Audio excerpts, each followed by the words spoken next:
You know that feeling when one sentence cuts so deep, it carves itself into your bones forever.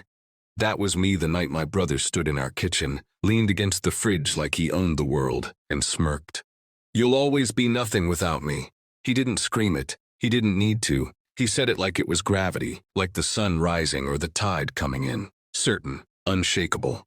I remember the sound of my spoon clinking against the cereal bowl in my hand, the way my throat closed, the heat in my eyes. I was 19, barely scraping through community college, working nights at a gas station just to keep my phone on. He was 24, already driving the car Dad bought him, wearing the watch Mom had gifted him when he got his first job at her friend's company. Everything came easy to him. Everything was handed to him. And still, he made sure to remind me, I was the shadow, the backup, the failure. That night, I didn't argue. I didn't shout. I just swallowed the words whole, letting them burn as they went down, because part of me believed him. But here's the thing about swallowing fire. It doesn't go out. It stays inside you, burning, waiting. The next few years blurred into survival. Classes, shifts, exhaustion. I walked to work while he posted photos of vacations. I ate ramen while he bragged about dinners and steakhouses. Every family gathering was the same chorus. "Look at your brother. He's doing so well. When will you figure things out?" I smiled. I nodded. But silence was no longer just survival. It was strategy. Because while they praised him, I was learning. Every night at the gas station I studied. Not textbooks, but people. The way businessmen spoke on their late-night calls. The way truckers negotiated for extra pay. The way opportunity was hidden in plain sight for those who listened. And one night, opportunity walked right in. A man in a suit, tie loosened, bought coffee. He left his card behind by accident. When I picked it up, I noticed the company logo, tech startup, one I'd heard murmurs about from customers.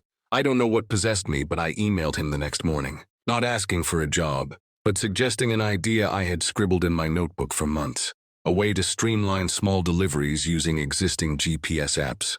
I expected silence. What I got was a reply in less than an hour.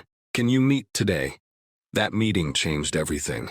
I didn't just get a job, I got a mentor. Someone who saw past my patched-up shoes and shaky confidence. Someone who cared about the fire I carried more than the polish I lacked. At first, my role was small. Data entry, organizing notes, answering calls. But I paid attention. I learned the language of contracts, the rhythm of investment pitches, the cracks where big ideas slipped through unnoticed. 2 years later, I wasn't just an employee. I was part of the strategy team.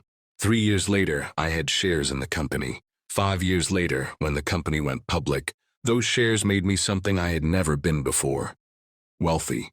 Not overnight, not through luck, through patience, through silence, through swallowing fire until I could breathe it out.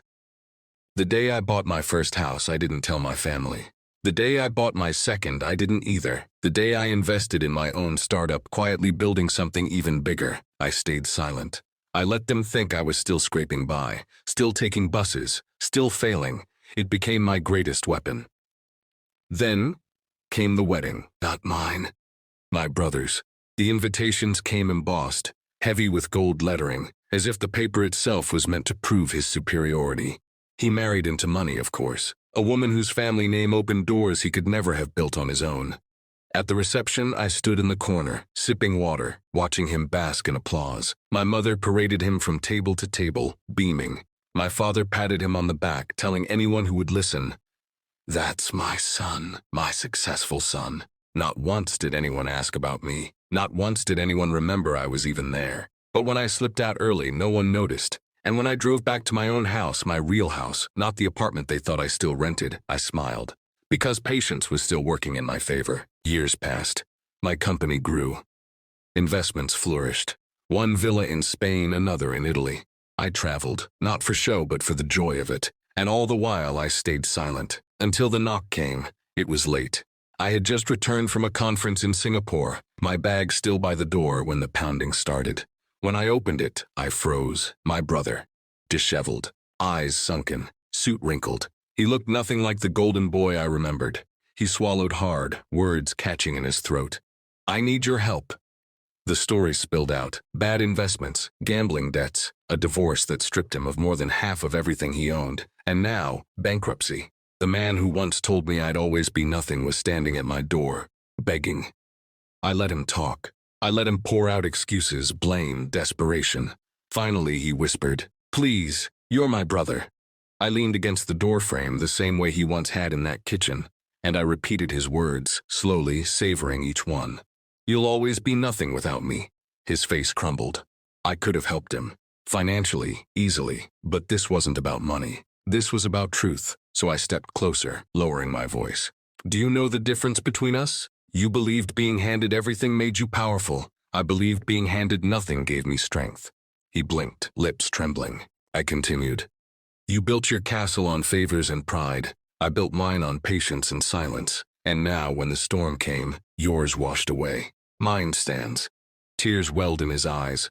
For the first time in my life, he looked at me not as a shadow, but as something he couldn't ignore. I closed the door softly, not with anger, not with triumph, with peace. Because revenge isn't always slamming the door. Sometimes it's the quiet click that reminds them they can't walk through anymore. Weeks later, my mother called, her voice sharp, demanding, "How could you let your brother suffer? He's family." I laughed. For years I had begged for that word, family. Now it felt hollow. "He told me once I'd always be nothing without him," I said. "Well, he was wrong. And maybe you all were too." I hung up before she could answer. Do I regret it? No. Because the lesson was simple. Sometimes the best revenge isn't shouting, isn't proving, isn't even fighting. It's living so fully, so freely that their words lose all power. My brother said I'd always be nothing without him. But in the end, he was the one who had nothing, and I was the one who had everything, and I didn't need to say it. He already knew.